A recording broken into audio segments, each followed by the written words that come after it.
So, folks, the great, or should I say, once great, the way things are at the moment, United fans won't like that. The once great Manchester United. What on earth is going on? What on earth is going on? I couldn't bring myself to do a video on them yesterday. Just couldn't, honestly. It took me a day to get over it, and I'm not really over it now. They can't buy one to save their lives. It's unbelievable. 2-0 against Wolves. Now, alright, it's a false score. It's 1-0, really. They're pushing forward. But my goodness, I know Wolves won the previous game, but they're struggling to score goals. They're struggling against everybody. They've got the worst record at defending set pieces. We're the next worst, and obviously it's a set piece again that lets us down. Nana's flapping here, there, and everywhere. I mean, they're talking to rebuilds. As I said on the channel a couple of weeks ago, folks, I've heard that they're looking at a goalkeeper from France. I don't know if there's any truth in it. I hope there is. I think we've got to have a change of goalie before we start. I do, honestly. Your defence has got to have confidence in the guy behind them, and you can't have it in him. He's got so many mistakes to be untrue. He does some great things. You know, I think his record for clean sheets last year and a half isn't at all bad. And for shot stopping, but he just throws in some crazy things. He does, honestly. And some of his passing out to his defenders is shocking.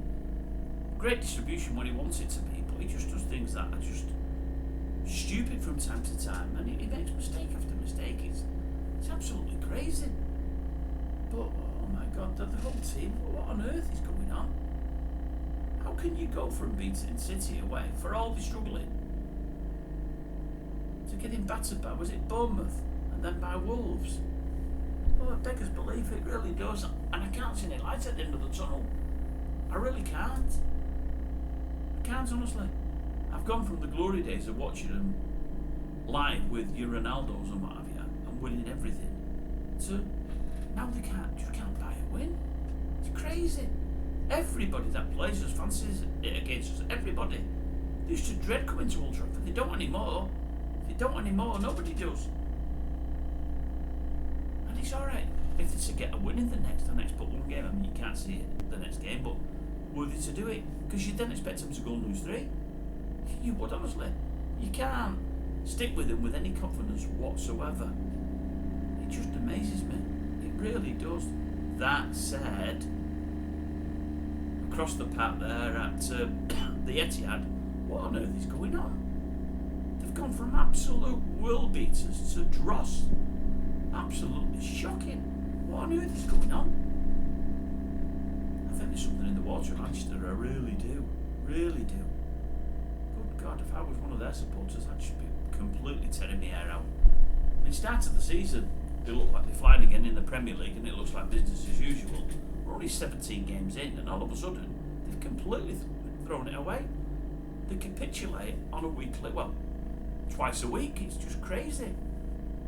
I don't know.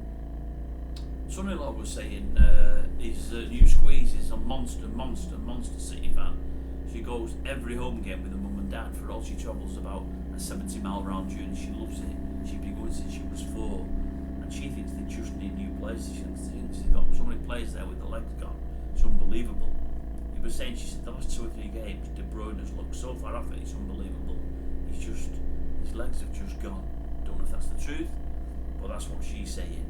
And it takes me back then to Bruno at United. I mean, people will laugh at me when I say this. They will laugh at me, but I believe what I'm going to say. 18 months, 2 years ago, I firmly believed he could be as good as De Bruyne. I really do. He had everything in his locker De Bruyne had. The only thing that was holding him back was he's constantly falling to the floor and throwing his arms in the air. But now he's gone from that, throwing himself to the floor, throwing his arms in the air, which he still does with regularity. He's just ridiculous to watch. To now arguing constantly with referees, to digging, kicking other opponents and whatever else, which is what he did last night. I mean, on a yellow card, to do that when you're getting beat, when your team's really struggling, and when you're the captain of the team, when youngers have got to look up to you, it's just madness.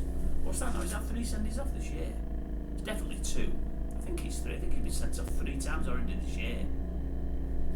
You need 11 players on the pitch. We're struggling with 11. We're going to do our brains in with 10, as was previous today. Just no example at all.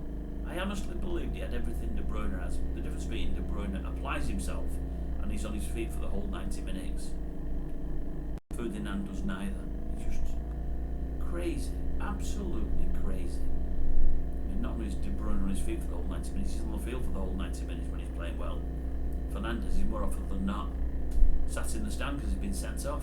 Just absolutely woeful, it really is. This Amorim, it's alright saying he's inherited a bad squad, it's alright saying he needs signings, but I do appreciate why he's rotating. He's rotating for the reasons I told you the other day, folks. He's scared of other folk getting injured. Yet for all he's rotating, he's still getting injured, just not as many. He just needs to get a settled lineup out there and stick with it, I think, and get them used to his system and get them playing, because even without new signings, they need to do better than they're doing. Again, you look at them on paper, and you're not telling me, man for man against Wolves yesterday, Wolves are the better team.